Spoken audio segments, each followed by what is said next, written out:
Hi my dear friends, welcome to the third session of our render setup workshop. My name is Hussein Mashayikhi and I hope that you are all doing well wherever you are. In this session we're going to be focusing on the brute force method for calculating our light information. In the previous sessions we said that our global illumination or GI has different methods for collecting lighting data and also calculating all the indirect lights in our scene. The methods are brute force, irradiance map, and light cache. I'm going to explain all three methods in different sessions. In this one, we're going to focus on the brute force method. Alright, so if you remember correctly, what I said in the previous session was what starts or initiates the rendering process is that we have a camera and there are some rays that are cast from the camera into the scene to collect some data for us. Now, the number of the rays can be managed by us, and it kind of depends on the resolution or the dimensions that we want to have for our render. Okay, so I want you to pay attention to what you see on the screen. We have the camera and we have the rays that have been cast into the scene, and we also have the scene itself.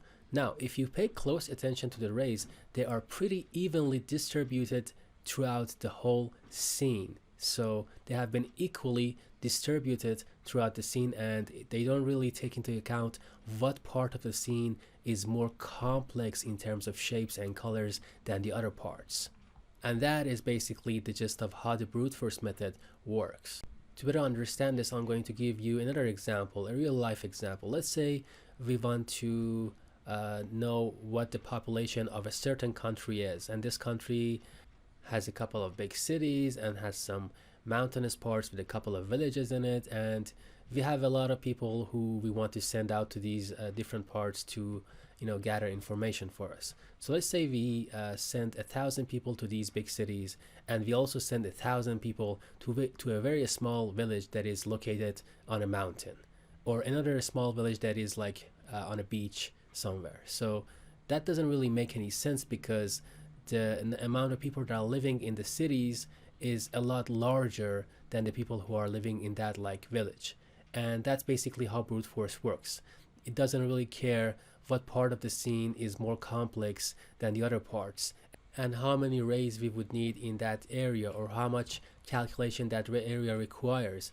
It just sends out rays in all directions in all parts of the scene like a madman. So the brute force really works just like its name suggests.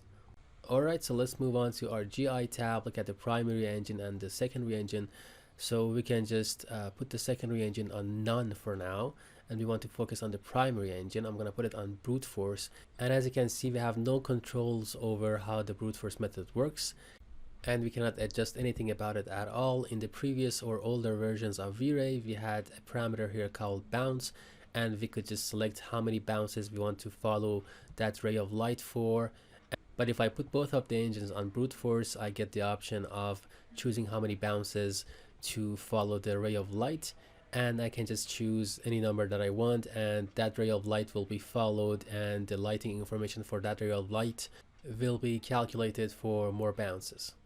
And so we would have a lot more calculations, because it's going to be a while before that ray of light loses its energy completely. So we're going to have a lot of lighting information for every ray of light, and it's gonna make our render take a lot longer. For now, I don't want my secondary engine to do anything, so I only use brute force for my primary engine, and I'm not gonna worry about the number of bounces that it's gonna use. So let's go ahead and take our first render with the primary engine put on brute force, and let's see what we get. But before that, let me just answer this question. When should we use the brute force method? Now, generally, since the brute force method is gonna make your render take a lot longer, if you have enough time, choose the brute force method, because it's gonna have a better quality compared to the irradiance map method. However, if you have a deadline and if you want to take your renders more quickly, put it on the irradiance map method. I'm going to go to the setting and enable frame stamp 2 because I want render to give us some basic information about like the time it took to finish and the dimensions and all the other stuff. So we're going to see that after the render is finished too. And now we are ready to take our first render. I'm going to click on render and let's see how long this one takes and how the quality of the render looks. So basically the primary engine is put on the brute force and we have no method selected for our secondary engine. So basically this means that when we have rays of light coming into the scene, we are only calculating the first bounce. Okay, so this one, because only our primary engine is working, and we're not going to calculate all the secondary bounces or the other bounces that happen after that. By the way, these filters here are called render elements, and some of them are very useful, like vray lighting, that we'll get into if you have time later on. But if you can't see them, all you have to do is to just go to render elements here and just add any filter or element that you want and click on OK, and you can just easily add and exclude any render elements that you want with that list, and just go back to the frame buffer and use any one of those that you would want to. I'm going to open last VFB so that we can see our last render, this one. Let me just double click on it, make it bigger, and I'm gonna select the vray lighting render element. Now in this render element, all we see is the direct light that's coming out of the window, and we have no GI in the scene. So basically we have no indirect light, and that is why these shadows and these areas are kind of like dark, and that's why the whole scene or the whole render is kind of like darker, because all we have is the direct light. Okay, so this one is called vray lighting, and it only shows us the direct light, and we have no GI or no global illumination in this element. So if I select another one, let's say, let me just select refraction, maybe vray refraction. In this one we only see the objects that could just refract the light, so the objects that just the light goes through, so these pieces of glass. And if I choose vray reflection, we're going to see reflective surfaces and also the objects that have been reflected on those surfaces. And as you can see, we have a lot of noise in our reflections and ultimately in our render. And in the future sessions, I'm going to introduce a vray tool to you so that you can just get rid of the noise and increase the quality of your renders in that regard. So vray, let's just choose another element. Let's see what we have. Next, I want to show you vray global illumination, or GI, and this is what the scene looks like with just indirect light, and only one secondary bounce has been calculated. So keep that in mind. One secondary bounce or one bounce has been calculated in this image. So all these red bounces have been calculated, but nothing further. Okay, again, you can see this in this render element. We also have a lot of noise, and we're going to get rid of a lot of the noise with a vray tool called vray denoiser later on.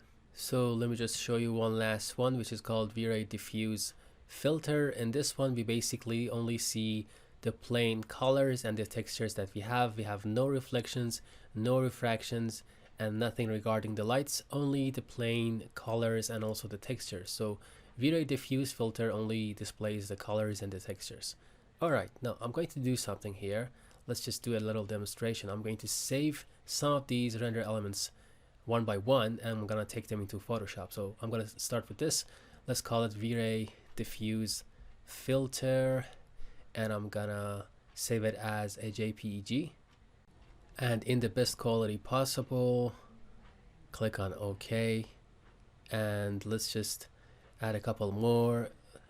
Vray global illumination, we need that one as well, so I'm gonna save this too.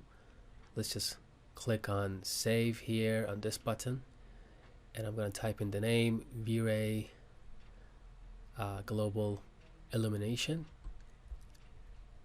Okay, again JPEG as format and also the same high quality. Let's add another one. This time I'm going to introduce one that I didn't show you. It's called vray raw lighting. Let me just quickly find it. It basically displays all the lights that we have. This one. So all the lights that we have in the scene is shown in this one. I'm going to call it vray raw lighting and choose the right format, JPEG, save, OK. Next, I'm going to save Let's see, what else do we need? V-ray reflections, of course, and just go through the motions. V-ray reflections, JPG format, save. And we also need the refraction, so I'm gonna find that real quick and save this one also. Again, this one shows us the refractive objects, like pieces of glass that the light can just go through. Save, click on OK. Next, I'm going to do one for ambient occlusion, or AO. Save this one as well. V-ray AO, which stands for ambient occlusion, JPG format, and the best possible quality. Alright, let's go to Photoshop, and I'm going to click on File and then Scripts, and then Load Files into Stack. Here I'm going to click on Browse and select my images. Let me show you a neat little trick. So if I select the first one, hold down Shift and select the last one, every single image in between will be selected as well, like so. And then I can just click on OK and take all of them into my layer file stack. By the way, this trick would work in all the different 3D software. You can pretty much use it anywhere.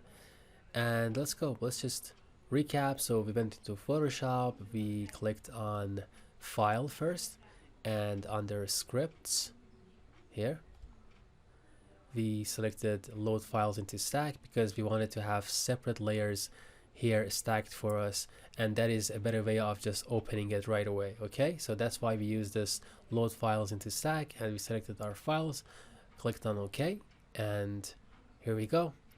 Now all our different images will be stacked here on top of each other.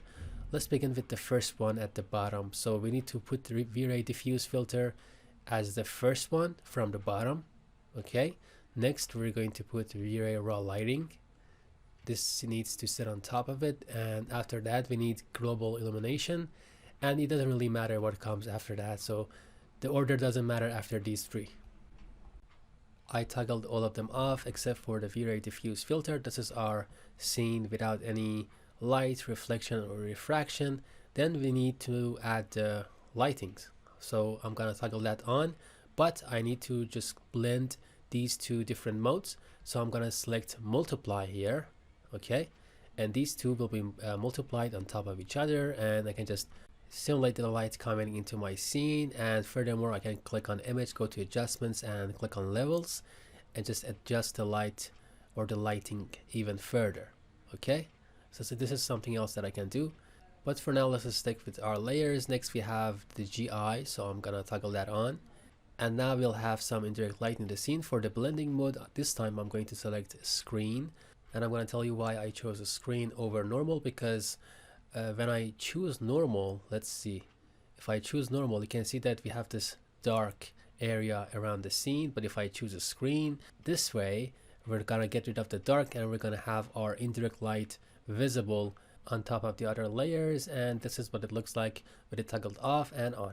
And now we got rid of the really dark shadows that we had because we have some indirect light. Let's add the V-ray refraction. Okay, so again, the blending mode, normal is not going to do because we have all these dark areas, so I'm going to choose a screen, get rid of the dark areas, and you can see the effect it has on those pieces of glass in the scene. Same thing with the reflections. I'm going to select it, and for the blending mode I would need to again choose a screen over normal, because normal just wouldn't do because of the dark areas in that layer. Alright, so you can see the effect of our reflections, very visible. Last one is called V-ray AO, which stands for ambient occlusion, and it's basically these dark, really dark corners and shadows. If I select the screen, you can see that it's gonna get rid of the black in my scene and preserve the white, but that's opposite of what I want. Actually, I want the black to stay and the white to go, so I would need to choose multiply again. Okay, I'm going to choose multiply, and as you can see, I have the ambient occlusion added to my scene. I can change the opacity and modify the scene if I want, or I can just choose the eraser and erase some dark areas or patches in my scene, and just it's a matter of preference what I want to do next. Okay, one last thing that I want to mention is that we have some golden materials in these tables and some other areas in the scene, and I'm not really happy with the way they are looking right now because they're kind of like blurred, too blurred. And to take care of that problem, I need to add another render element from the list and export it into Photoshop. So I need to find vray specular, I think. Let's see if I can find it here. And what this vray specular does for us is to just take out all the different places that are blurred in the scene and are kind of like matte, and just give us an export out of that. So it's this one. Okay, you can see that these are the places that are kind of like blurred and matte. Okay, they have a matte finish, they're kind of blurred. So I'm gonna save this one as well. Let's just call it vray specular. Let's see. Okay, and again, JPEG format, save it with the best quality possible, click on OK. Alright, so let's add this one to Photoshop as well. I can do a Control O on my keyboard, select it, this one, and similarly I can just after I put it inside Photoshop to add it to the list of my layers, I can just do a Control A so that the whole screen is selected like so, and then do a Control C to copy it, to copy this layer altogether, and then go back to the list of layers that I have here and do a Control V. Okay, very easily, and it's added to that list of layers. Okay, so there's this one, and in this layer you can see the gold really clearly. Okay, so what we need to do is to just blend it with the rest. And if you remember, we need to choose the screen mode for this, because the screen mode will get rid of the dark or the black in that layer and preserve the white, and that's precisely what we need right now. And now with it toggled on, you can see that the gold is standing out really beautifully, and those objects that have the color gold in them are just really of higher quality right now. Alright, so why did I add all these layers into Photoshop? Well, I wanted to show you how vray actually works. So it basically calculates the GI, it calculates the reflections, calculates the refractions, the ambient occlusion, the raw lighting, everything based on the setting that we choose for some of the parameters in the render setup. It gives us a render. Okay, so this is basically how vray works, and I wanted to show you that really clearly. Okay, so let's address the excessive noise that we have for our global illumination layer. Okay, what's with the noise? We chose the brute force method, which we said would just give out a really high quality render. So what's with the noise and what can we do about it? Okay, so that's what we're going to talk about now. Let me just go back to my 3ds Max and show you the vray global illumination render element so that we can see the noise more clearly. See, it's just full of noise, the floor, the walls, everywhere. So the $1 million question here is, how can we get rid of the noise? And it doesn't really matter if we use the brute force method or the irradiance map method for our primary engine. If we have noise, we need to be able to get rid of it. So I'm going to tell you step by step how we can do that. Let me just delete one of these renders. I'm going to keep one and save it for the sake of comparison so that we can have a before and after. And let's just begin. Okay, so I'm using the brute force method for my primary engine, and to get rid of the noise I go to the vray tab. I have the image sampler and the bucket image sampler here. Okay, so for the type you may use the progressive or the bucket type, it doesn't really matter, but either way you would have this option down here called noise threshold, and basically the lower the value for our noise threshold, the less amount of noise we're going to have in our render. Okay, so right now it's on 0.01, and I'm going to make it smaller. I'm going to add another 0, so it's 0.001, and I'm going to take another render and we can just compare the two. Okay, so I'm going to take a render. It's going to take some time, but don't worry, I'm going to fast forward the video and we're going to compare the two renders so that we could just see if we were able to get rid of some of the noise. Okay, so let's just wait, and as you can see it has been 2 hours, and it would probably need 1 more hour to just finish the render, but it's going to be enough for the sake of our comparison. So I'm going to cancel the render, and on the left side or A we're going to have the new render with the smaller noise threshold, and on the right, or B, we're going to have the older render with the bigger noise threshold. So this 0.001 is the one on the left, the newer render. Okay, so let's just compare. I'm going to select the global illumination render element so that the results are more visible, and you can just see right away how much better our second render got with the smaller value for our noise threshold. You can see that in the second render, or the one on the left, we have a lot less noise, okay, on the floor, the wall, everywhere. And as I said, the second render was not finished. I just stopped it prematurely, but I'm sure that you got the point. All right, so now the question is, should we use this new value for our noise threshold? Well, it kind of depends. Do you have enough time for those types of renders? Well, if you don't, I suggest that you put it back on what it was before, 0.01, because using a lower value will give you a better quality render in terms of less noise, but it's gonna take a really long time. Now, don't worry, if you go to the render elements, we have a tool called vray denoiser. Now, in situations like this where we can't afford to choose a lower noise threshold, we can use the vray denoiser to help us with the removal of some of the noise on our renders. Okay, it's this one. So what happens is that the vray denoiser has been added to the scene, and this is the result. So it's basically the same one as the RGB render element, and you can see the result in the RGB render element as well as the vray denoiser is basically the same thing. And the way it works is that it kind of blurs the areas that are more noisy, and it reduces the quality just a tiny bit, but it will get rid of the noise.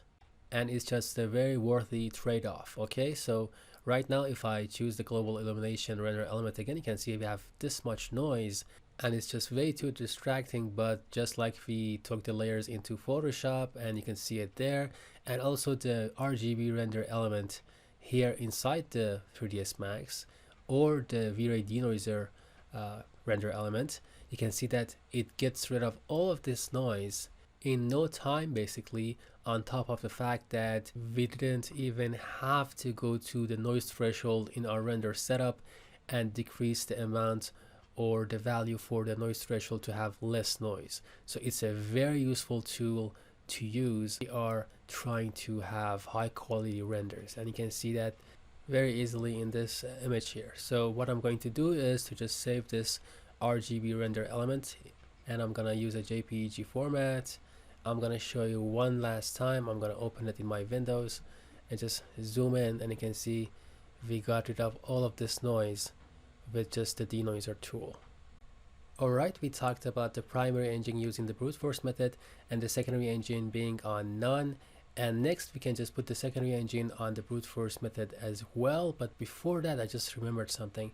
If you increase the noise threshold greatly, for example put 100 in there and take a render, what happens is that you're gonna have a lot of noise in this render, but it's gonna take a lot less time, okay? And that's what matters. When you're trying to take test renders, this would be a really good idea, because you're trying to see how the lighting looks, or how the materials look generally, and nobody else is gonna see that render. So it's a good idea to increase the noise threshold greatly and just have your test render ready in under a minute, and just modify the scene and just move on. Okay, so increasing the noise threshold in certain situations when you are trying to test out different things in your scene and trying to take multiple test renders really quickly has a really strong use case. So you can just do that anytime that you would need to. So let's see how much this render took. I think it took less than a minute. Let's check real quick. So it took exactly 47 seconds, and that's great for our purpose. We can just have really quick feedback about our scene and just move on.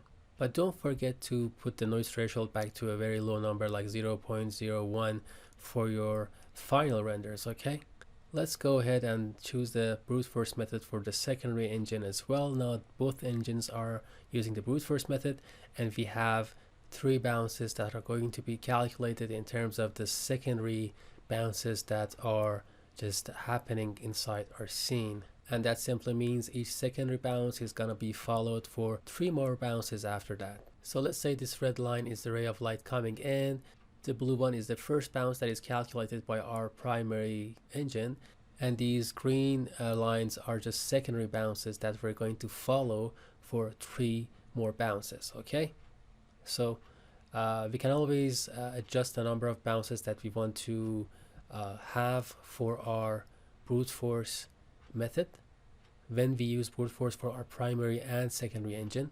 So all we have to do is just go back to the render setup, and under the GI tab we can just put in however many bounces that we want in the bounces box. Okay, so I'm going to take a render with the noise threshold being 0.01, and I'm going to use the same setting and just compare this one with the secondary engine using the brute force method with the previous one, which we didn't put anything for our secondary engine.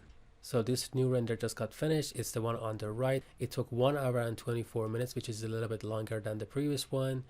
And the biggest difference that we can see in these two renders is that the second one, with the secondary engine being active using the brute force method, we have more light, because the indirect light is being calculated in this render, and you can just visibly see it in these areas. Okay, so and let's just compare the time one last time. The first one with just the primary engine took 1 hour and 8 minutes, and the second one with both the primary and the secondary engine using the brute force method took 1 hour and 24 minutes, a little bit longer but brighter overall.